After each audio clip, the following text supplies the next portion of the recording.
ಇವ್ರ ಬಗ್ಗೆ ಗೊತ್ತಿಲ್ಲದವ್ರು ಯಾರಿದ್ದಾರೆ ಹೇಳಿ? ಇವರಿಂದಲೇ ನಮ್ ಬಡವಿ ಶಿವಲಿಂಗ ಫೇಮಸ್ ಆಗಿದ್ದು ಅಂದ್ರೆ ತಪ್ಪಾಗ್ಲಾರ. ಇವರೇ ನಮ್ ಕೃಷ್ಣ ಭಟ್ರು.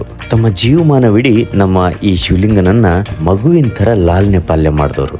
ಈಗ ಈ ಕೆಲಸವನ್ನ ಅವ್ರ ಮಗ ಮುಂದುವರ್ಸ್ಕೊಂಡು ಹೋಗ್ತಾ ಇದ್ದಾರೆ. ಹಂಪಿಯಲ್ಲಿರೋ ನಮ್ಮ ಈ ಶಿವಲಿಂಗಕ್ಕೆ ಒಟ್ಟು 3 ಹೆಸರುಗಳಿವೆ. ಶಿವಲಿಂಗಗೆ ಬಡವಿ ಅಂತ ಯಾಕೆ ಕರೀತಾರೆ ಅಂತೀರಾ? ಓರ್ವ ಬಡ ಹೆಣ್ಮಗಳು ಈ ದೇವಸ್ಥಾನ ಕಟ್ಟಿಸಿರೋದ್ರಿಂದ ಆ ಹೆಸರು.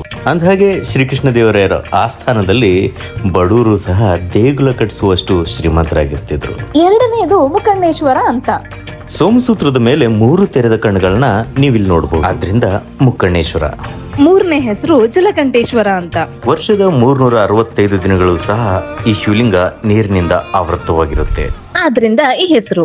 ಈ ನಮ್ಮ ಬಡವಿ ಶಿವಲಿಂಗನ ಇನ್ನೊಂದು ವಿಶೇಷತೆ ಏನಂದ್ರೆ ಇಡೀ ವಿಶ್ವದಲ್ಲೇ ಇದು ಎರಡನೇದು ಬೃಹತ್ ಏಕಶಿಲಾ ಶಿವಲಿಂಗ. ಒಟ್ಟು 12 ಅಡಿ ಎತ್ತರವಾಗಿರುವ ಈ ಶಿವಲಿಂಗದ ಪೀಠ 3 ಅಡಿಯಾಗಿದ್ದು ಅದು ಸಂಪೂರ್ಣ ಜಲಾವೃತವಾಗಿರುತ್ತದೆ.